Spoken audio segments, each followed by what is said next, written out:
Hindi pa rin dumalo si dating Pangulong Rodrigo Duterte sa ikalawang araw ng kanyang confirmation of charges sa The Hague, Netherlands. Itinuloy ng prosekusyon ang submission on merits o pagpresenta ng mga basehan kung bakit dapat matuloy sa paglilitis ang mga asunto laban kay Duterte na crimes against humanity.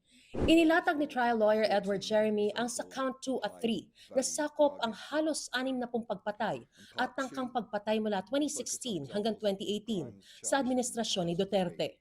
Tinukoy ng prosekusyon ang memo ni Nooy PNP Chief Bato de la Rosa na Oplan double barrel para i-neutralize ang mga kriminal na ayon sa isang witness ay nangangahulugang patayin.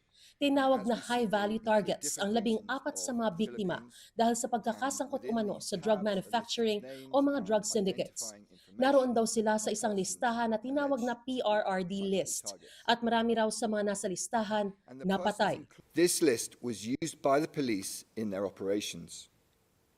And if you are in the list, you will be the subject for police operations. And most of the time, the people on the list are killed. So basically, the PRRD list is a dead list. And Mr. Duterte publicly paraded this PRRD list on multiple occasions. Sabi ng prosekusyon, may patagong reward system o pabuya para sa mga pulis sa kada mapapatay nilang high-value target.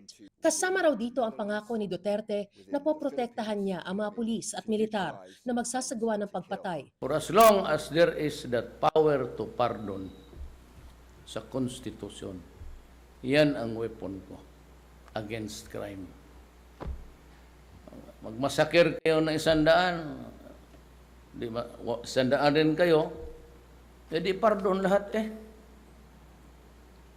Restored to full political and civil rights plus a promotion to both.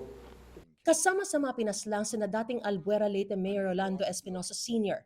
at Raul Yap na pinatay habang nasa kustudiya ng Leyte sa Provincial Jail sa Baybay, Leyte.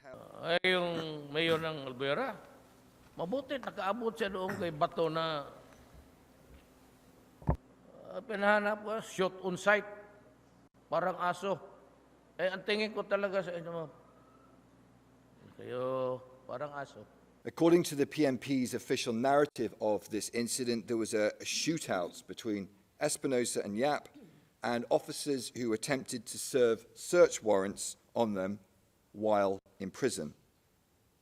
By contrast, the evidence demonstrates, as set out in paragraphs 107 to 110 of our brief, that these men were murdered in their prison cells in a coordinated operation involving various state agents.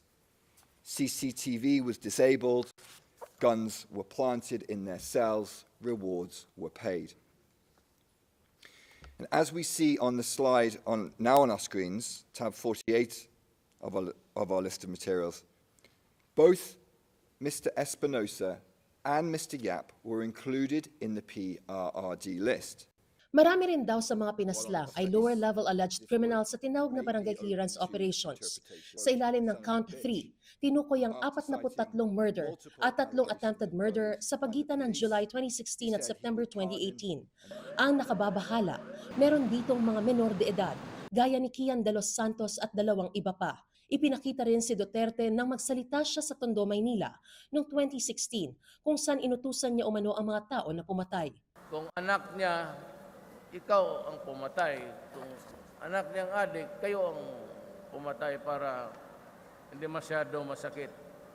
This is the President of the Philippines, the Commander-in-Chief, the most powerful man in the Philippines. He's pointing directly at the crowd and he is telling them to kill someone else's child. Kill them not because they are an alleged drug lord, not even an alleged criminal, but simply because they may have an addiction to drugs.